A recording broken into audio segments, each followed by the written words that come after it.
بسم اللہ الرحمن الرحیم۔ السلام علیکم ورحمۃ اللہ وبرکاتہ۔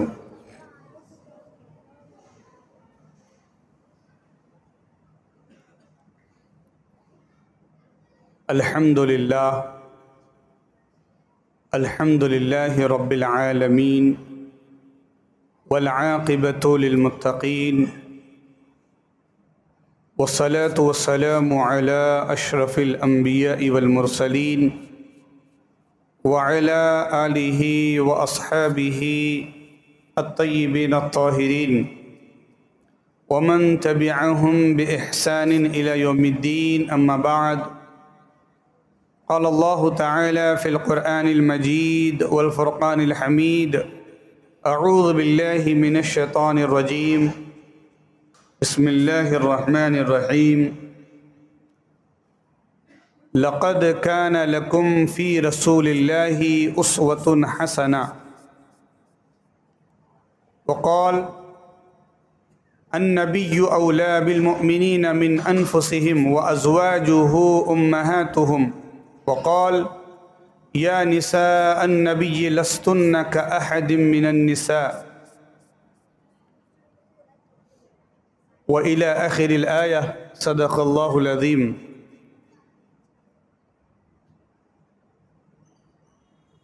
وصدق رسوله النبي الكريم، ونحن على ذلك لمن الشاهدين والشاكرين، والحمد لله رب العالمين.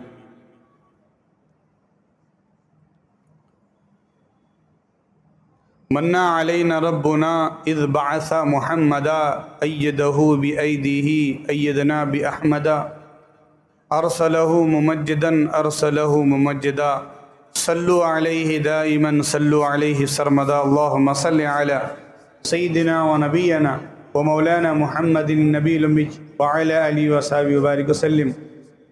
شاہ ذیشان کو، شان قرآن کو، شاہ ذیشان کو، شان قرآن کو، روح ایمان کو، رب کے مہمان کو، السلام السلام السلام السلام.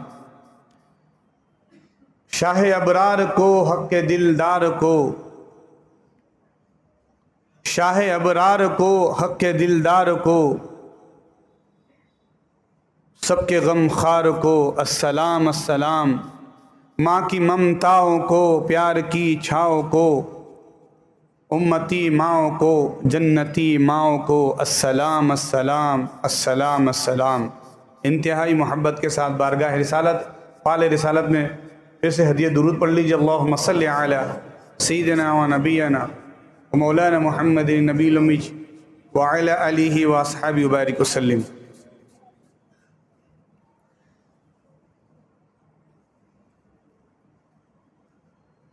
اللہ رب العزت کا کروڑ احسان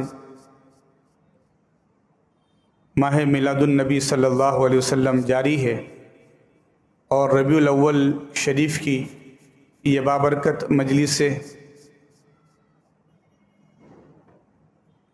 کہ روایات میں آتا ہے کہ جہاں صالحین کا ذکر ہو وہاں رحمتوں کا نزول ہوتا ہے، اور نیک لوگوں کا تذکرہ گناہوں کا کفارہ ہے. تو ہم امام المتقین کا ذکر کر رہے ہیں، امام الصالحین کا ذکر کر رہے ہیں، امام الانبیاء کا ذکر کر رہے ہیں، امام الرسل کا ہم ذکر کر رہے ہیں. خلق سے اولیاء، اولیاء سے رسول، اور رسولوں سے اعلیٰ ہمارا نبی. تو ہم ان کا ذکر کر رہے ہیں. تو جب صالحین کا ذکر کرو تو گناہوں کا کفارہ ہے. تو یہ میرا یقین کہتا ہے کہ جب امام الانبیاء کا ذکر کرے تو یقیناً یہ محفل اور یہ مجلس اور یہ ان کا ذکر شفاعت کا ذریعہ ہوں گی.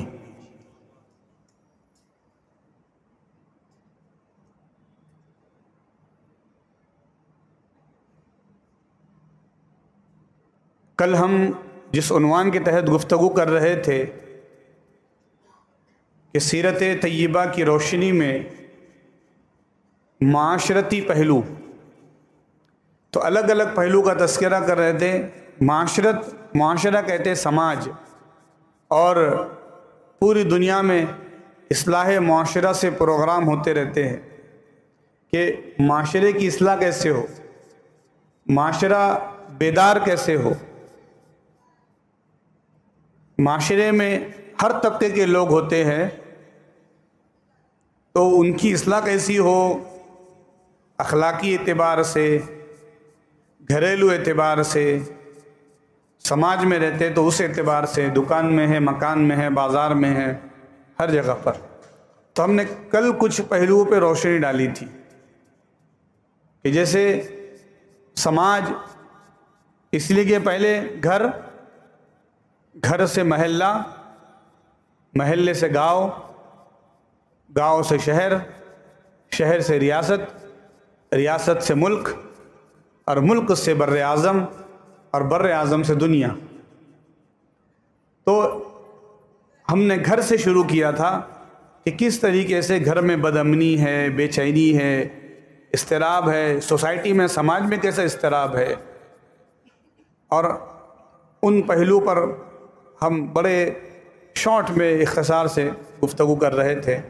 پھر وہ گفتگو کر پھر میں آج کا جو عنوان ہے اس پر آؤں گا، جو آج کا عنوان ہے رسول اللہ کی ازدواجی زندگی، رسول کریم صلی اللہ علیہ وسلم کی ازواج اور ان کے ساتھ آپ کے معاملات۔ یہ آج کے معاشرے میں بہت اہم پہلو ہے، اس لیے کہ آج جو دارالافتاء ہے، جتنے بھی دارالقضاء ہے اور جتنے بھی کورٹ کچہری کے معاملات ہیں، سب سے زیادہ جو کیسز ہے وہ طلاق کے حوالے سے ہے اور فیملی میٹر ہے۔ فیملی میٹر میں وراثت کے کم ہوں گے جتنے زیادہ جو ہے وہ خلا اور طلاق، اس حوالے سے میاں بیوی کے آپس میں نہ جم رہی ہو۔ تو سیرت رسول اکرم صلی اللہ علیہ وسلم کی روشنی میں ہم غور کریں گے کہ نبی اکرم صلی اللہ علیہ وسلم کی تعلیمات کیا رہی اور آپ کے معاملات آپ کی ازواج کے ساتھ کیا رہے جو ہماری مائیں ہیں۔ اس لیے ہم نے ان کی بارگاہ میں سلام بھی پیش کیا بھی۔ تو کل ہم نے بد امنی اور فساد جو ماحول برپا ہے ملک میں، گھروں میں، سماج میں، اس کا ہم نے حل نکالا اور ہم نے غور کیا سیرت رسول اکرم صلی اللہ علیہ وسلم کے کہ آج کمزوروں پر ظلم ہے، ہر اوپر والا اپنے نیچے والے پر ظلم کر رہا ہے۔ تو نبی اکرم کا فرمان ہے کہ مظلوم کی مدد کرو، ظالم کی مدد کرو۔ کل اس پر گفتگو کی ہم نے۔ پھر اسی طریقے سے انتشار اور افتراق ہر جگہ ہے، جھگڑا ہے، گھر میں جھگڑا ہے، سوسائٹی میں جھگڑا ہے، دوستوں میں جھگڑا ہے، کمیٹیوں میں جھگڑا ہے، محفلیں جھگڑے سے خالی نہیں، بزمیں جھگڑوں سے خالی نہیں، کلاسوں میں جھگڑا ہے۔ تو اس جھگڑے کا حل کیا ہے؟ تو ہم نے کل اس کا بھی حل معلوم کرنے کی کوشش کی کہ معافی جو ہے وہ سب سے اہم چیز ہے، کہ درگزر کرنا۔ اور جھگڑے کا فساد جو اس میں ایک اہم پوائنٹ ہے کہ بدگمانی، ان بعد الظن اثم ولا تجسسوا ولا یغتب بعضکم بعضا۔ بدگمانی دو طرح کی ہے، اور قرآن پاک نے کہا ان بعد الظن اثم، اور ایک بدگمانی گناہ ہے۔ آپ سوچ رہے فلاں شخص کے بارے میں، ارے وہ ایسا ہے، اس نے یہ کام کیا، یا ہم اس کو عام زبان میں کہیں گے یہ کارنامہ انجام دیا، تو یہ گمان ہو گیا۔ اور آپ نے گمان کر کے دوسرے کے بارے میں بولا وہ فلاں ہے نا، پروپیگنڈا جاری ہے، یہ ہو گیا۔ اس کے اوپر تہمت لگانا اور اس کے تعلق سے بدگمانی کرنا یہ گناہ ہے۔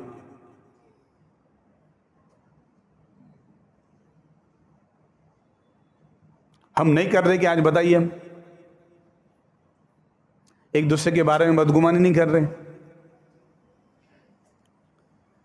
ہمیں تو یہ سکھایا گیا ہے کہ کسی کے بارے میں اگر آپ کو معلوم ہو کہ فلاں میں فلاں عیب ہے، اس کی ستر پوشی کرو،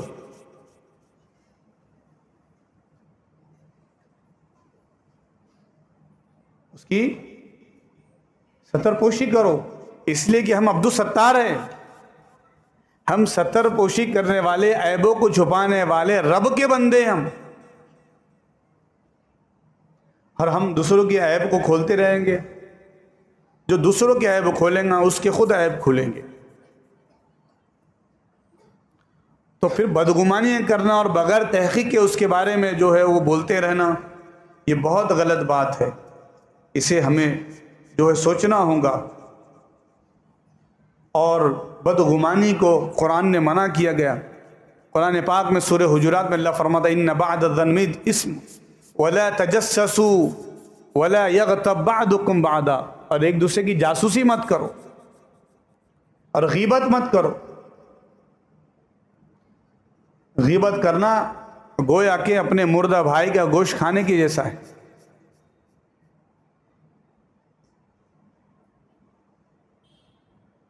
اب غور کریں نا، ایک خاتون اپنے گود میں بچے کو لے آئی اور کہا کہ یا رسول اللہ میرے سے گناہ ہو گیا، یہ بچہ درست طریقے کا نہیں ہے، آپ مجھے سزا دیجیے۔ وہ شرمندہ تھی اپنے کیے پر۔ نبی اکرم نے فرمایا جاؤ بچے کو کچھ بڑا کرو، یعنی آپ ٹالتے رہے اس کو، وہ خود اپنے گناہ کے اوپر جو ہے شرمسار ہے۔ اور آج ہم کو کسی کے بارے میں کچھ بھی معلوم ہوتا ہے تو ہم فلاں اس کو بالکل جس طریقے سے آگ پھیلتی ہے اس طریقے سے ہم اس کو عام کرنے کی کوشش کرتے ہیں۔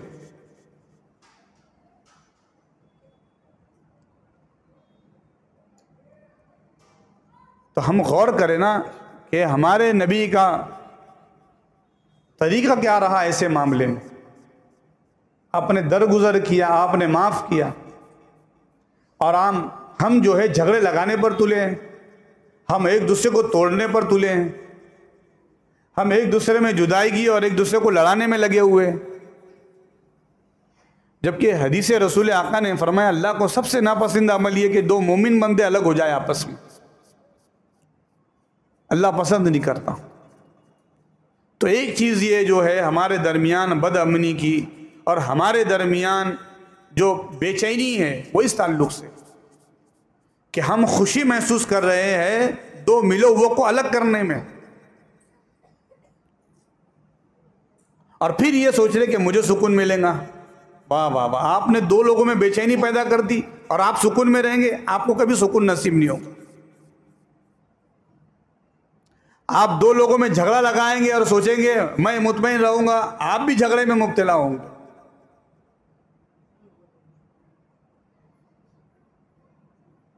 آپ کے بھی جھگڑے شروع ہو جائیں گے، آپ دوسروں میں جھگڑا لگائیں گے۔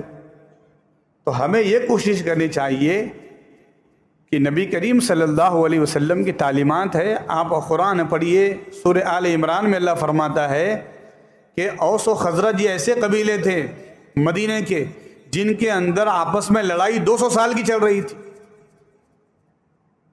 200 سال کی۔ یہود و نصارہ نے دیکھا اور ان کی حیرت، ان کی آنکھیں پھٹی کی پھٹی رہ گئی کہ جو آپس میں ایک دوسرے کو دیکھنا نہیں پسند کرتے، نبی کریم نے مدینے میں وہ انقلاب پیدا کر دیا کہ جو قبیلے 200 سال سے آپس میں لڑتے تھے وہی قبیلے کے لوگ ایک تھالی میں کھانا کھا رہے۔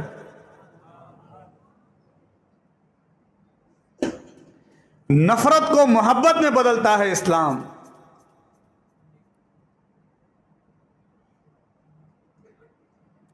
نفرت کو اخوت میں بدلتا ہے رسول اللہ کا کردار۔ تو اللہ کے واسطے اگر آپ مصطفی کردار اپنانا چاہتے ہیں، نبی پاک کا میلاد منانا چاہتے ہیں، تو یہ چیز چھوڑ دیجئے۔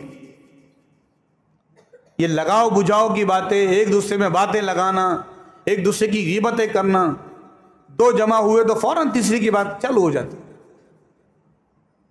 یہ اللہ کو بالکل پسند نہیں ہے، بالکل پسند نہیں ہے، نبی پاک کو بالکل پسند نہیں۔ بارہا آپ سن چکے ہیں، نبی کریم نے فرمایا دو مسلمان آپ سے ملنے کے لیے آئے تو آپ نے فرمایا پہلے جاؤ آپ لوگ، مجھے تمہارے منہ سے کچا گوشت چبانے کی بو آ رہی ہے۔ تو کہا کہ یا رسول اللہ ہم نے تو پورے راستے میں کچھ نہ کھایا۔ آپ نے فرمایا فلاں راستے میں تم درخت کے نیچے آرام کر رہے تھے، کیا اپنے تیسرے بھائی کی برائی نہیں کر رہے تھے؟ تو کہا یا رسول اللہ آپ کو خبر ہو گئی ہم نے برائی کی؟ حضور نے فرمایا ہاں تم نے اپنے بھائی کی برائی کی، گویا کہ مردے بھائی کا گوشت کھایا تم نے۔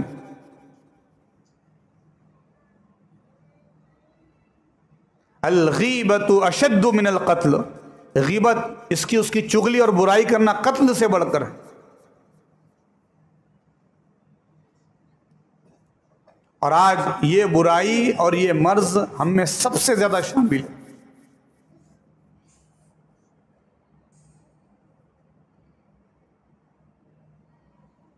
اتنی حیرت کی بات ہے، وہ لوگ جو چبوتروں پہ بیٹھ کر باتیں کرتے تھے، وہ لوگ جو ادھر ادھر باہر بیٹھ کر اس کی غیبت کرتے تھے، وہ تو ٹھیک ہے، وہ تو بیٹھے ہی بازار میں، لیکن حیرت کی بات یہ ہے کہ جو لوگ مسجد میں بیٹھے ہوئے ہیں، دو مسجد میں بیٹھنے والے بھی تیسرے کی برائی کر رہے ہیں۔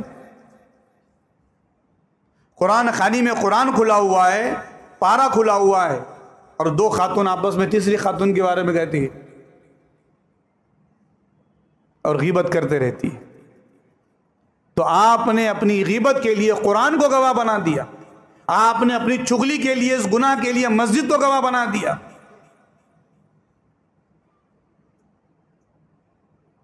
کتنا عمل آپ جو ہے وہ برا کر رہے ہیں، اور ہم برا کر رہے ہیں، سخت کر رہے ہیں۔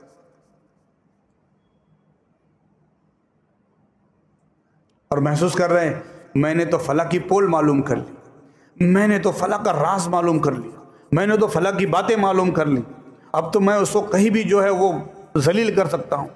واہ واہ۔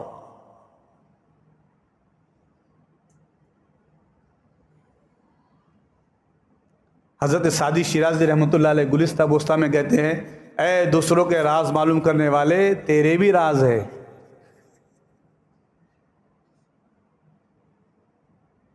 اس لیے ہم پردہ پوشی کریں، ہم اچھے بنے، ہم غیبت نہ کریں، اس کی چغلی نہ کریں۔ پورا ہمارا دن اسی میں صرف ہے، پورا دن ہمارا اسی میں خرچ ہے۔ کیا بات ہے، آپ سن چکے 2 جمعہ سے روزانہ پیر کو ہم مغرب کا درس دے رہے، کیا بات کی آقا نے، اللہ اکبر، کیا میرے آقا کا فرمان ہے۔ آقا نے فرمایا اے میرے صحابہ، کیا تمہیں جنت کے خزانوں میں سے ایک خزانہ نہ بتا دوں؟ تو کہا یا رسول اللہ کیوں نہ بتا دے آپ، وہ جنت کے خزانوں اور جنت کی کنجیوں میں سے کیا کنجی ہے؟ تو فرمایا لا حول ولا قوت الا باللہ، اس جنت کے خزانوں میں سے خزانہ ہے۔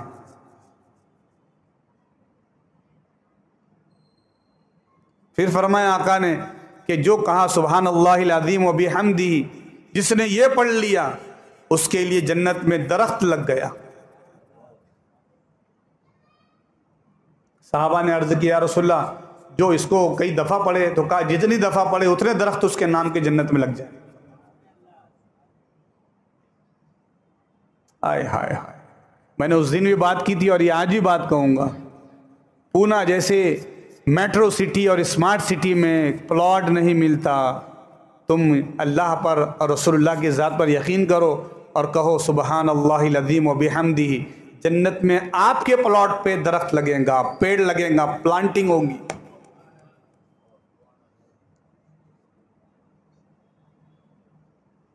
یہ ذکر اور یہ فکر چھوڑ کر پر فلاں کا کیا ہو رہا ہے، فلاں کا کیا چل رہا ہے، کیا کریں گے اس سے، ہم کیا کریں گے اس سے؟ اتنی حیرت کی بات ہے، میں پبلسٹی نہیں کر رہا ہوں، روشن مسجد کا چینل چھوڑ کے دوسرے یوٹیوب چینل دکھ رہے، اس کتنے سبسکرائبر ہے، اس کے کیا کمنٹس ہے، کس نے کیا شیئر کیا، کیا اس کے کمنٹ ہے، کیا کرنا ہے ہمیں اس سے، کیا حاصل ہے، کس کا کیا چل رہا ہے، ہمیں کیا کرنا ہے اس سے؟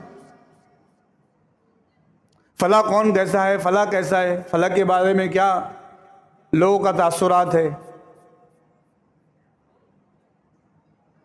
اس لیے فرمان رسول اللہ ہے ذکر کیجئے، ذکر کیجئے۔ اس میں سے ایک چیز یہ بھی ہے کہ ہمارے پاس، ہمارے درمیان قانون کی پاسداری نہیں ہے، اصول کی پاسداری نہیں ہے۔ جو ضابطہ بناتے ہیں اس ضابطے کو توڑنے والے ہم ہوتے ہیں۔ جو قانون ہم بناتے ہیں وہ قانون گھر میں ہو، بازار میں ہو، مسجد میں ہو، کمیٹی میں ہو، لوگوں میں ہو، دوستوں میں ہو، ملازمت میں ہو، سروس میں ہو، قانون ہم بناتے ہیں اور توڑنے والے ہم ہیں۔ اس کی جب پاسداری ہوں گی، یقیناً دیکھیے آپ، ہم سب جو ہے وہ بہترین نتائج اٹھانے والے ہوں گے، بہترین ہم رزلٹ دیکھنے والے ہوں۔ ہم نے قانون بنائے اور جیسے ہی قانون میں دیکھا میرے دوست کا معاملہ ہے، فوراً نرم ہو گئے ہم۔ قربان جائے رسول اللہ کی ذات پر۔ ایک حضور کے رسول اکرم صلی اللہ علیہ وسلم کے عہد میں ایک خاتون سے کچھ غلطی ہو گئی، اس کا نام فاطمہ تھا۔ اس کو جب لایا گیا تو اس کے بارے میں لوگوں نے سفارش کی کہ اس کو معاف کر دی جائے۔ آقا نے فرمایا فاطمہ بنت محمد بھی ہوتی اس کی جگہ پر، اور اگر وہ کچھ ایسا کرتی تو اس کو ضرور سزا دی جاتی۔ فرمایا اس نے چوری کی ہے، فاطمہ بنت محمد کی بات بھی ہوتی تو ان کا ہاتھ کاٹا جاتا۔ اور آقا نے بتایا کہ رشتہ داروں کے لیے قانون اسلام اور زیادہ سخت ہوتا ہے۔ حضرت عمر فاروق رضی اللہ تعالیٰ اسی کو پیش نظر رکھتے ہوئے جب کوئی قانون کو سناتے، جب کوئی سزا کو سناتے اسلام کی، تو کہتے اپنے گھر والوں کو جمع کر دے اور کہتے کسی اور سے اگر یہ معاملہ ہوا اور اس کو مجھے 70 کوڑے لگانے ہیں، اور اگر یہی معاملہ اگر میرے کسی رشتہ دار سے ہوں گے، گھر والے سے ہوں گے، تو 70 دونی دوگنا 140، میں اس کو 140 کوڑے لگاؤں گا۔ اس کو ضرب دو، اس کو حد دو دگنی ہوں گی، اس کو سزا دگنی ہوں گی جو میرا قریبی رشتہ دار ہوگا۔ اس لیے رشتہ دار اور زیادہ محتاط ہو جاتے ہیں۔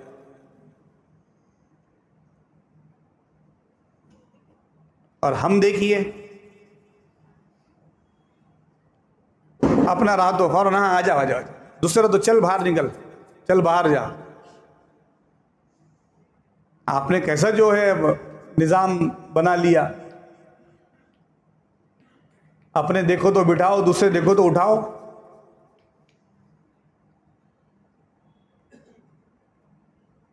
اپنے لوگوں کو قریب کرو، دوسروں کو دور کرو، ان کو دیکھو بھی مت، ان کے سلام کا جواب بھی مت دو۔ حجۃ الوداع میں اللہ کے رسول نے ایک منشور دے دیا اور ایک قانون دے دیا اور فرمایا کسی عربی کو عجمی پہ فوقیت یہ نہیں، عرب کا ہے اور کوئی عجم کا ہے، اور ایسا ہوا کہ عربی افضل ہے عجمی سے، کسی گورے کو کالے پہ فوقیت نہیں، سب آزاد ہے۔ جن لوگوں کو اللہ نے آزاد پیدا کیے، ہم تم کون ہیں جنہیں کو غلام بنائے؟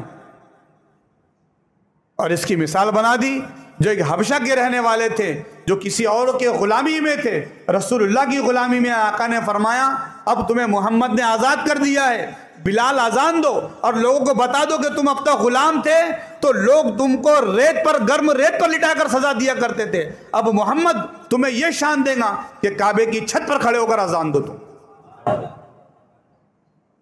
کسی کو یہ شان نہیں عطا ہوئی تھی، آقا نے فرمایا اب تمہیں شان ہم یہ عطا کرتے کہ جاؤ اذان دیں گے تو کعبے کی چھت پر کھڑے رہ کر اذان دو۔ یہ بلندی آقا نے عطا فرمائی۔ ہم نے یہ اونچ اور نیچ اور یہ ہم نے جو بنا لیے ہیں، طبقے بنا دیے ہم نے، اعلیٰ طبقہ، متوسط طبقہ، نچلی طبقہ، یہ چھوت اچھوت، یہ سب اسلام نے ختم کر دیا، اس کو رسول اللہ نے ختم کر دیا۔ اس کا کنسیپٹ دیا ہم کو کہ جب کوئی غلطی ہو تو غلاموں کا آزاد کرو، غلاموں کا آزاد کرو، تاکہ کوئی قید میں نہ رہے۔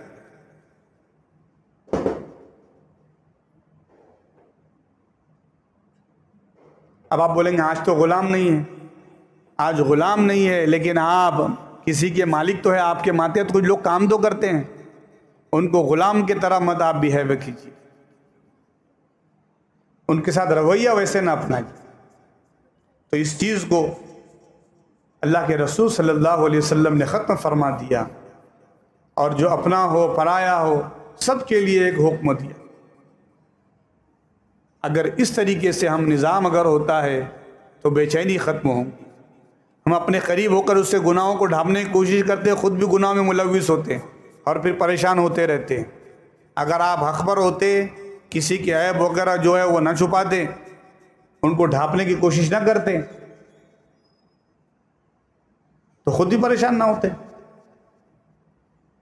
اس لیے ہمیں چاہیے کہ یہ کچھ چیزیں تھیں جو ہم کو بتائی گئی، اسی طریقے سے ہم کو یہ بتایا گیا، احتیاط بتائی گئی۔ رسول کریم صلی اللہ علیہ وسلم نے فرمایا کوئی بھی بازار میں چلے تو تلوار میان سے باہر نکال کر نہ چلے، کسی کو لگ جائے اور وہ زخم ہو جائے تو احتیاط بتائیے۔ راستے سے چلتے ہوئے پتھر کو ہٹا دو، یہ احتیاط بتائیے ہم۔ آپ سب جانتے ہیں کسی علاقے میں، غالباً اندلس کے علاقے میں، ایک راستے سے ایک عیسائی کا گزر ہوا، اور جب اس نے راستے میں پتھر دیکھا تو کہا صبح سے اب تک کوئی محمد ہی نہیں گزرا یہاں پہ۔ تو وہ کچھ عیسائی کے ماننے والے کچھ لوگ تھے، انہوں نے کہا کہ آپ نے کیسا اندازہ لگا لیا؟ کہا نبی محمد کی ان کے لیے تعلیم ہے کہ راستے سے تکلیف دہ چیزوں کو ہٹا دو، اس لیے کوئی گزرا نہیں ہے، وہ گزرتا تو ضرور یہ پتھر ہٹ جاتا راستے سے۔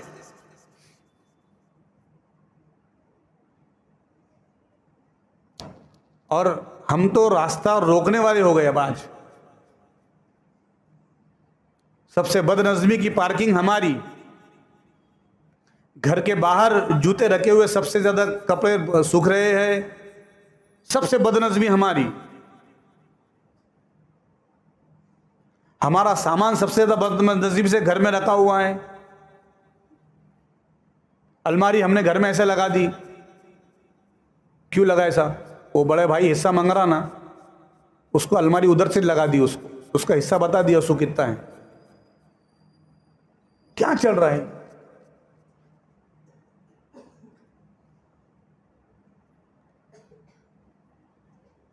قبر کی آخرت کی فکر ذرا بھی نہیں ہمیں۔ کبھی آپ آئے اور کبھی اس طرح آپ نے کہا میرا معاملہ ہے، میرے بھائی کا معاملہ ہے، بڑی اچھی چوڑی قبر بناؤ تاکہ وہ آرام سے رہے قبر کا۔ کبھی تو آپ نے تقاضا کیا نہیں کہ قبر کشادہ کھودنے سے نہیں ہوتی، نیکیوں سے ہوتی ہے۔ قبر میں روشنی نیک اعمال سے ہوتی ہے، قبر میں رحمتیں نیک اعمال سے ہوتے ہیں۔ ہر انسان کو اس کی قبر یاد کر رہی ہے کہ جلدی آ جا، میں تیرا انتظار کر رہی ہوں۔ آقا فرماتے اگر بد ہوں گا تو قبر کہتی جلدی آ تاکہ میں تیری پسلیاں ایک سے دوسری طرف ڈال دوں، تجھے رگڑ دوں میں۔ اور نیک لوگوں کے لیے قبر کہتی تو آ جا، تیرے لیے بہار بن جاؤں گی، گلزار بن جاؤں گی۔ کوئی فکر نہیں ہے قبر کی۔ تو اللہ کے رسول صلی اللہ علیہ وسلم نے تعلیمات دی اور فرمایا کہ تلوار نکالنا ہے تو صرف جنگ کے درمیان، باقی کوئی تلوار نکال کر نہ چلے، کوئی تیر کو اس طریقے سے لے کے نہ چلے کسی کو لگ جائے۔ اتنی احتیاط ہے، اتنی احتیاط بتائی گئی۔ اور کیا فرمایا؟ من سلم المسلمین من لسانی و یدیہ، مسلمان وہ ہے کہ جس کی زبان اور ہاتھ سے دوسرا مسلمان محفوظ رہے، وہ مسلمان ہے کہ کس کو زبان سے بھی تکلیف نہ دے اور ہاتھ سے بھی تکلیف نہ دے۔ یہ بخاری کی متفق علیہ حدیث ہے، مشکات میں اور دیگر کئی حدیثوں میں آیا۔ مسلمان کی علامت سرکار نے بتا دی، مسلمان وہ ہے جس کی زبان اور ہاتھ سے مسلمان محفوظ ہے۔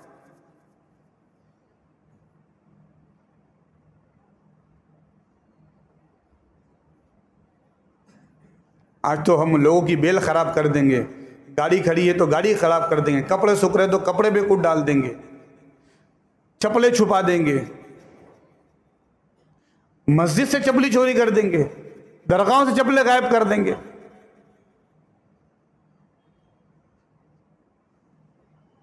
چیز یہاں رکھی ہوئی ہے، جان بوجھ کر دوسری جگہ رکھے دیں گے، اس کو بتانا ہے کیا بولے، توڑ کے رکھ دیں گے اس کو۔ یہ میں حقیقت کہہ رہا ہوں بالکل.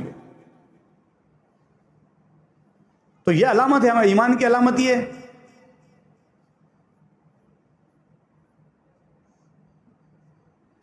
ایمان کی علامت تو یہ ہے کہ رسول اللہ نے فرمایا کچھ صحابہ ہجرت کر کے مکے سے مدینہ آئے ہیں، انہوں نے دکان چھوڑ دی، مکے کا باغ چھوڑ دیا، گھر چھوڑ دیا، صرف اسلام کی خاطر وہ مکہ چھوڑ کر مدینہ آئے ہیں.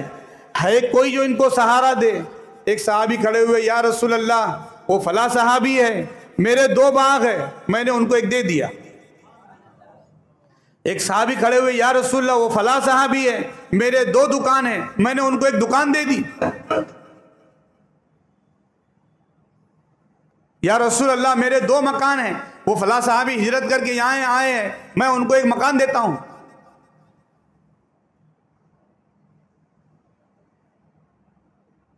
اور یہاں تو ایسا ہے، ابا کب جائیں گے تو بھائی کا بھی حق مار دوں گا. امی رہ گئے ہوئے بیمار ہے، امی کی خدمت کر رہا، امی بولے بیٹا بہت ہی خدمت کر رہا، مانگ دوں کیا مانگتا؟ امی سب بھائیوں کا بہنوں کا حق میرے کو لکھ دو سب. ہاں بیٹا لا کدھر انگوٹا لگانے کا لگا دیتی میں.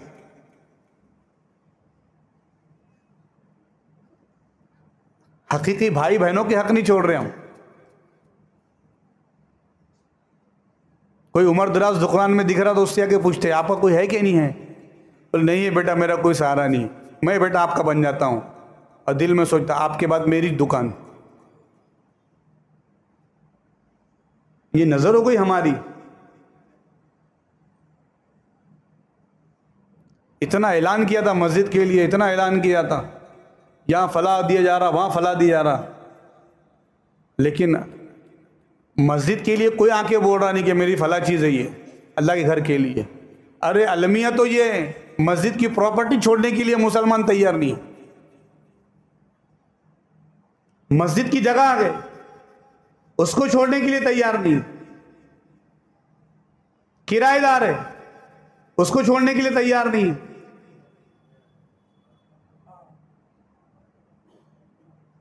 کرایہ دار ہے. کس سے کرایہ دار ہے؟ مسجد کے. مسجد کو ضرورت ہے. کیا رقم دیتے ہو؟ مہینے کے 100 روپے، سال کے 1200 روپے. رقم بڑھا کے دو. کیسے دیں گے؟ اتنا ہمارے پاس نہیں ہے. اور گھر میں جا کے دیکھو تو 1.5 لاکھ کی ٹی وی لگی ہے. باہر دیکھو تو صحن میں 2 لاکھ کی گاڑی کھڑی ہے. جیب میں موبائل دیکھو تو 50,000 سے کم کا نہیں ہے. اور مسجد کے لیے اور پھر بولے ہم پر آفتیں آ رہی ہے، مصیبتیں آ رہی ہے، بہت پریشان ہیں ہم، اس لیے مسجد کا گھر نہیں دے سکتے. تو نیت اچھی کرو، سب کام بنیں گے. تو ہم غور کریں نا.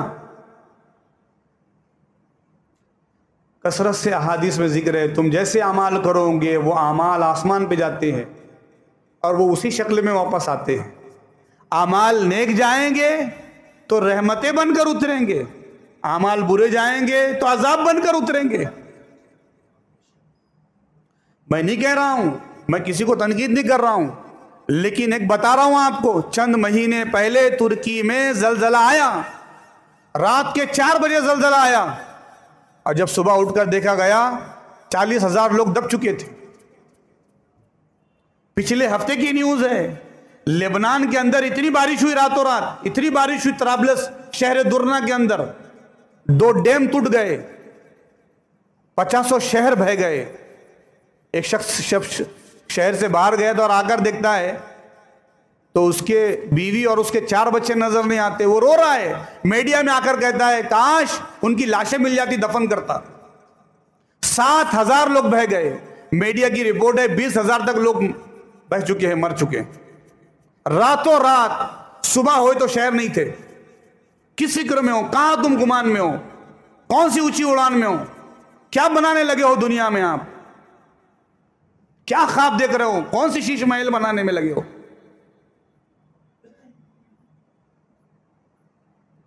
طرابلس بڑے بڑے محدث محقق کا شہر ہے.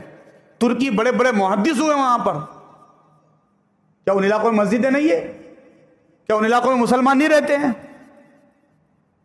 لبنان کے علاقوں میں مسلمان نہیں رہتے؟ شہر درنا، طرابلس،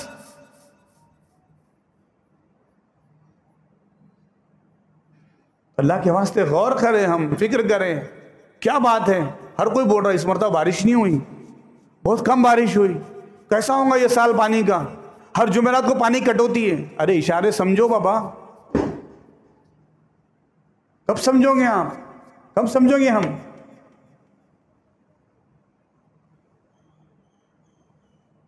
وہی غفلت میں ہے. چلنے دو، دھوکہ دہی چلنے دو، آنے دو کدھر سے آ رہا ہے. گھوڑا ریس سے آ رہا، مٹکوں سے آ رہا، آکڑوں سے آ رہا، لاٹری سے آ رہا، آنے دو.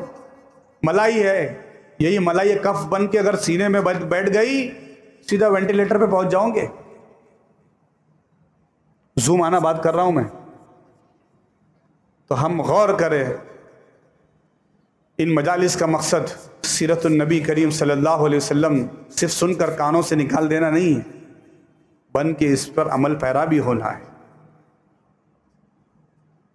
ازدواجی زندگی کی بات کر رہے، وقت ختم ہو رہا ہے. اللہ کے رسول صلی اللہ علیہ وسلم ایک مرتبہ جب آسودگی آ گئی تھی، حالات تو اس وقت بڑے تنگ تھے، آسودگی آ گئی تو اللہ کے رسول نے بی بی عائشہ اور بی بی حفصہ کے ہاتھوں میں سونے کے کنگن دیکھے آپ نے، اور کیا فرمایا پتہ ہے آپ نے؟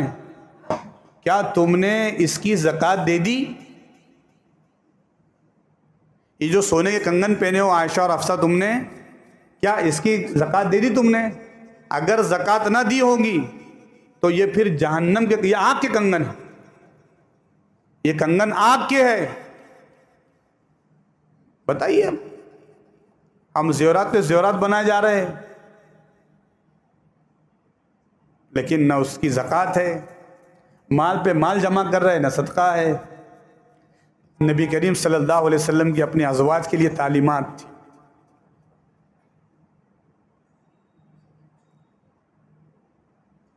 نبی کریم صلی اللہ علیہ وسلم عبادت کی آپ رغبت دلاتے ہیں. بھائی بیوی ہے بول کر سوچ کر بولتا نہیں آدمی، بیوی ہے تو شوہر سمجھ کے کوئی بولتے نہیں. لیکن دیکھیے آپ، اللہ کے رسول نظر نہیں آ رہے تو ماں عائشہ تلاش کر رہی ہے. اچھا تلاش کی تو کہاں ہیں آپ؟ 15ویں شعبان کو آپ جنت البقیع میں ہیں. آج کی رات اللہ کئی لوگوں کی مغفرت کرتا ہے. اے عائشہ، میں یہاں مرحومین کی مغفرت، دعائے مغفرت کے لیے آیا ہوں. آپ تلاش میں بھی ہیں.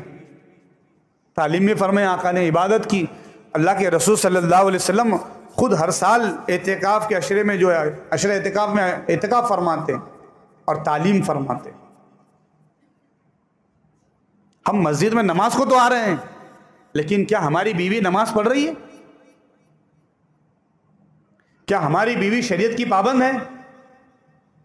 کوئی فکر نہیں. دنیا کا سب سے محبت کا اہم رشتہ میاں بیوی کا ہی ہے. سماج کی بنیاد، سوسائٹی کی بنیاد اسی پر قائم ہے. یہ دو نسلوں کو بڑھانے والی ہے، ایک تو اوپر والی نسل کو جوڑنے والی، نیچے والی نسل کو جوڑنے والی ہے. بیوی وہ خاتون ہے.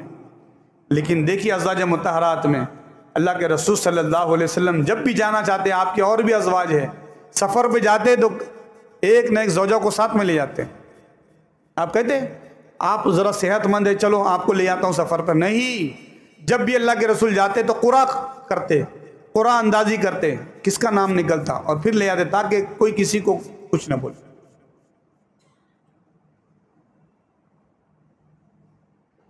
اور جب یہ مزاج ہوتا تو رسول کریم صلی اللہ علیہ وسلم انہی مزاج کے ساتھ ساتھ تفریح بھی فرماتے، محبت بھی فرماتے.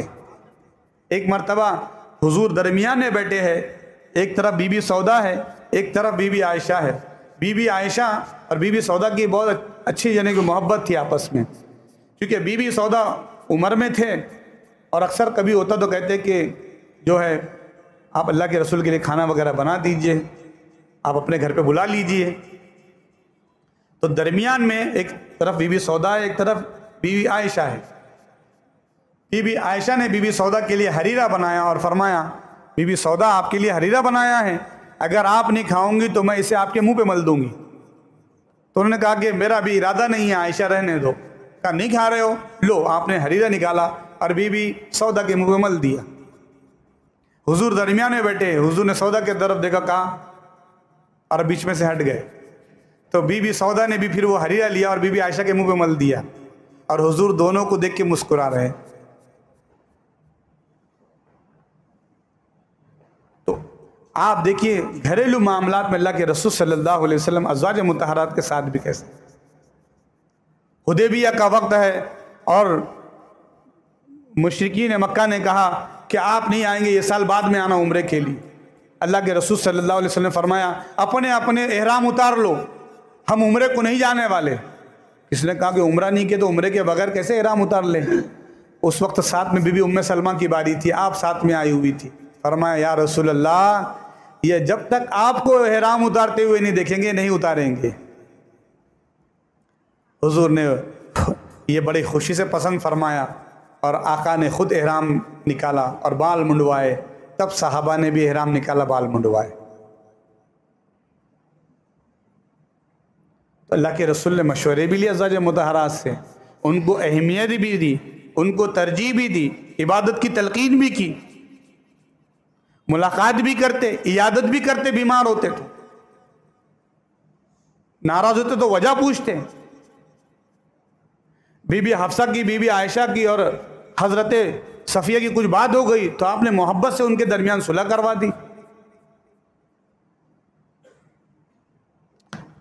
ہمیں دیکھنا چاہیے کہ کس طریقے سے ہم آپس میں زندگی گزار رہے ہیں۔ ہمیں کسی کے ذریعے کچھ معلوم ہوا، بیوی سے جھگڑنے لگے، تہمت لگانے لگے، گھر بھیج دیا، طلاق کی نوٹس دے دی۔ ارے کیا کر رہے ہیں آپ؟ کچھ معلوم تو کیجیے آپ۔ رب کا، اللہ کا عرش ہل جاتا ہے جب اس طریقے سے کوئی جھگڑتا ہے۔ یہ بہت بہت محبت کی پکی دیوار ہے میاں بیوی کی۔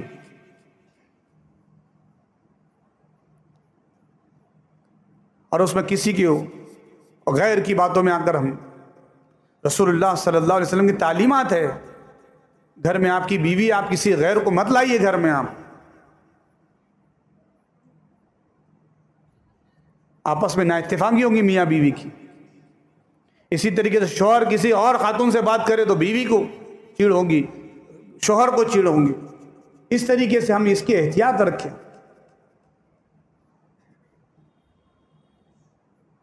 تو گھر کے حالات ہم جب سیرت معلوم کریں گے، رسول کریم صلی اللہ علیہ وسلم کی سیرت، آپ کے معاملات آپ کی ازواج مطہرات سے کیسے ہیں، تو ہمیں بہت ساری روشنیاں ہوں گی، ہمارے بہت سارے کنفیوژن ہمارے کلیئر ہوں گے، ہمارے بہت سارے معاملات بننے لگے۔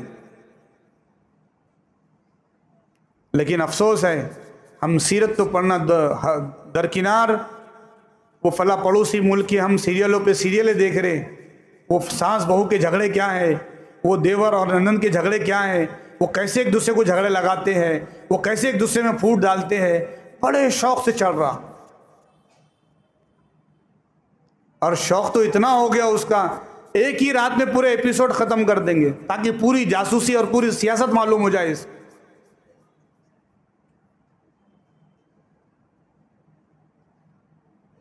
تو سوائے گناہوں کی طرف جانے کے اور کچھ نہیں۔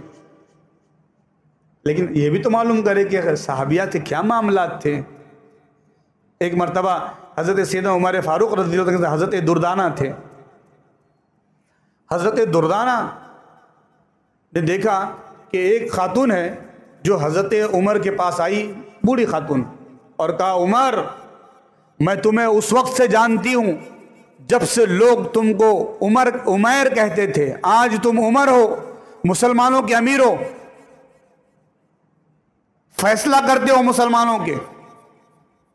فیصلہ کرنے میں اللہ سے ضرور ڈرنا، اللہ کا خوف رکھ کے فیصلہ کرنا۔ اب یہ حضرت عمر کو ایک خاتون کہہ رہی ہے، حضرت دردانہ کہتے ہیں امیر المومنین، یہ عورت کو تمیز نہیں جو اس طرح بات کر رہی ہے آپ سے؟ حضرت عمر نے کہا خاموش رہو، یہ وہ خاتون ہے، اگر شکایت لے کے مصطفیٰ کے پاس آئے تو فیصلہ عرش سے آتا ہے۔ ہائے ہائے ہائے، وہ حضرت خولا ہے جو اپنے شوہر سے جھگڑ لی تو اللہ کے رسول کے پاس آئی اور کہا یا رسول اللہ میرے شوہر نے کہا کہ میں تمہیں چھوڑ دوں گا، میری بیٹیاں ہیں آقا، میری بیٹیاں اگر شوہر کے ساتھ گئی تو بھوکی مر جائیں گی، اور اگر میرے پاس رہیں گی اور شوہر چلا گیا تو ان کے نصیبے کیسے ہوں گے، میں انہیں کیسے بڑا کر کے ان کا نصیبہ کروں گی، یا رسول اللہ ہم الگ نہیں ہونا چاہتے، فیصلہ سنا ہے، فیصلہ سنا ہے۔ آقا نے فرمایا رکو بیٹھے رہو، تھوڑی دیر بیٹھے، بھی کہتی ابھی فیصلہ نہیں سنایا آپ نے، ابھی فیصلہ نہیں کیا آپ نے۔ بس کچھ ہی دیر گزری تھی، اللہ پاک نے جبریل کو بھیجا اور کہا جبریل جاؤ، قد سمع اللہ قول التی تجادلک فی زوجہا وتشتکی الی اللہ واللہ یسمع تحاورکما، جاؤ میرے حبیب سے کوئی جھگڑ رہا ہے اس کے لیے فیصلہ لے کے جاؤ جبریل، اور کہو کہ قرآن کی پوری سورت ہم نے اتار دی اس کے حق میں۔ قد سمع اللہ قول التی تجادلک فی زوجہا، حضور سے شکایت کر رہی ہے اپنے شوہر کے جھگڑے کے بارے میں، تو فیصلہ اس خاتون کا آسمان سے اترا ہے، رسول کے پاس آئی ہے تو عمر کی کیا مجال اس کی بات نہ سنے۔ تو یہ خواتین کی سیرت ہم کم بتائیں گے، یہ صحابیات ہیں جن کے تذکرے پڑھیں گے تو مزے آئے۔ کیا کرتے فلاں ایکٹروں کے بارے میں پڑھ کر، شرابوں کی محفل میں رہتے ہیں، حرام کھانے جن کے کھاتے ہیں، سودی نظام میں جن کی زندگی گزرتی ہو، اور ان کے لباس دیکھ دیکھ کے بولتے ہمارا لباس ایسا ہونا۔ سیدہ فاطمہ کا لباس بھی تو دیکھیے، کیا رسول اللہ نے ان کے جہیز میں دیا تھا۔ بے شک زیب و زینت اسلام میں منع نہیں ہے، زیب و زینت کیجئے، شوہر کے لیے بھی کہا گیا، بیوی کے لیے بھی کہا گیا، بیوی تو اور زیادہ زیب و زینت کرتی، خاتون اور زیادہ زیب و زینت کرتی، جبھی تو ان کے لیے ریشم اور سونا حلال ہے، زیب و زینت کی وجہ سے مردوں کو منع ہے۔ تو لیکن بیوی کا زیب و زینت ہو تو شوہر کے لیے، شوہر جو سنورے تو اپنی بیوی کے لیے، اس لیے معاملات بڑے محبت میں آگے بڑھیں گے، اور ان معاملات میں صرف بیوی سے توقع نہ رکھے کہ بہت خدمت کرے۔ میرے آقا کی حدیث ہے، اللہ کے رسول صلی اللہ علیہ وسلم نے، نسائی شریف کی حدیث، آقا نے فرمایا شوہر کا اپنی بیوی کو پانی پلانا بھی ثواب ہے، اجر ہے اس کے بدلے، کہ شوہر نے کیا کیا، اپنی بیوی کو پانی دیا، ان کی چیزیں ڈھونڈ کے دی۔ ماں عائشہ سے اللہ کے رسول صلی اللہ علیہ وسلم سے پوچھا گیا، ماں عائشہ سے، کہ رسول اللہ کے گھر میں معاملات کیا ہے، تو فرمایا مرد کے جو کام گھر میں ہوتے ہیں وہ رسول اللہ کرتے ہیں، اور فرمایا آقا نے تم اپنے گھر والوں کے ساتھ اچھائی سے پیش آؤ، تم سب میں سب سے زیادہ گھر والوں کے ساتھ اچھا پیش آنے والا محمد صلی اللہ علیہ وسلم۔ بکریوں کو دودھ دیتے آقا، سامان لے آتے ہیں، اور کیا ہے آقا کی زندگی، آقا فرماتے ہیں محمد بازار جا رہا ہے، کسی کا سامان سودا منگانا ہو تو میں لے آتا ہوں۔ جن کی خدمت میں جبریل رہتے ہو وہ کہتے کہ میں تمہارا سودا لے آؤں، اور یہاں تو گچھپ سے کب ڈی مارٹ چلے جائیں گے بتاتے نہیں، یا گچھپ سے کب مال میں جائیں گے تو ہم خبر نہیں کرتے۔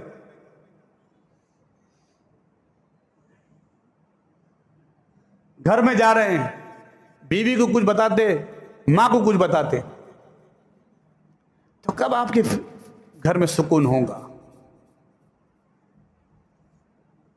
اللہ کے واسطے بیلنس رکھے، محبت کرے، ماں کی خدمت کرے، بیوی کو تعلیم دے، اس سے محبت کرے، تو انشاءاللہ یہ کشتی نبوی کردار میں، سیرت کی روشنی میں انشاءاللہ بڑے آسانی سے پار لگیں گی۔ اللہ ہم سب کو نیک توفیق عطا فرمائے۔